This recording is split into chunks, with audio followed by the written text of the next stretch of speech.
త్వరగా కానివ్వండి, త్వరగా చుట్టుకోవాలి.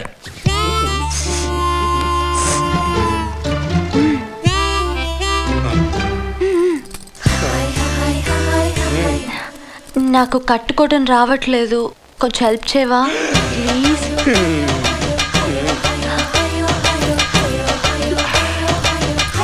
గగన, ఏంటి నువ్వు చేస్తున్న పని? నాకు సిగ్గు లేకుండా. నాకు కుర్చీలు పెట్టుకోవడం రావట్లేదు, ఏం చేయను? అసలు ఓనికి కుర్చీలు పెట్టుకోరు, ఇలా దోపుకుంటారు అంతే. అయినా తెలియకపోతే నన్ను అడగచ్చు కదా. సరే సరే, అది ఎలా అపరం. ముందు త్వరగా రెడీ అవ్వండి. ఈ పాటికి మా పేట వాళ్ళు మిమ్మల్ని చూడడానికి వస్తూ ఉంటారు. పదండి పదండి. ఈ బట్టలేంటి, ఈ ఇల్లేంటి, దిక్కులేని వాళ్ళ ఈ దరిద్రం ఏంటి మనకి? ఇదిగా పేదోళ్ళలా కనిపించకపోతే దొరికి పూడుస్తారే. ఎవరికి? అదేనమ్మా, బిజినెస్ అన్నాక బోల్డ్ అని ప్రాబ్లమ్స్ ఉంటాయి. ఇన్కమ్ ట్యాక్స్ వాళ్ళు, సేల్స్ ట్యాక్స్ వాళ్ళు. పుల్లెట్టుకూరు వాడు ఎవరు? అదేం కాదులే.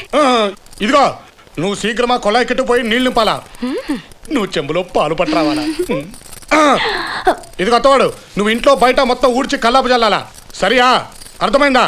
ఇక్కడ ఎవరి పనులు వాళ్లే చేసుకోవాలా. కష్టపడితే దా సాపాడు. కానండి కానండి. చుట్టాలు వచ్చారనో. రండి రండి రండి రండి. ఇదే మా అత్త, దానిద్దరు కూతుళ్ళు. ఇది చిన్నది, ఇది పెద్దది. మొగుడు వసే అన్నాడని చెప్పి అర్ధరాత్రి అలిగి ఇక్కడికి వచ్చి పూడ్చింది. రోషం మహా జాస్తి.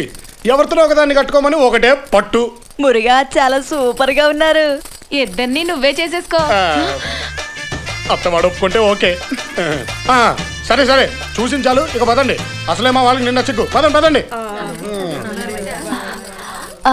అమ్మా, సడన్ గా ఇల్లు స్టేటస్ అన్ని వదులుకొని ఇక్కడికి రావడం ఎందుకు? దానికి సమాధానం నేను చెప్తాను.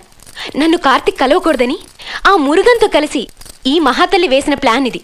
మీరెన్ని డ్రామాలాడినా, నన్ను తీసుకెళ్ళి ఎక్కడ దాచినా కార్తిక్ వస్తాడు, నన్ను తీసుకెళ్తాడు.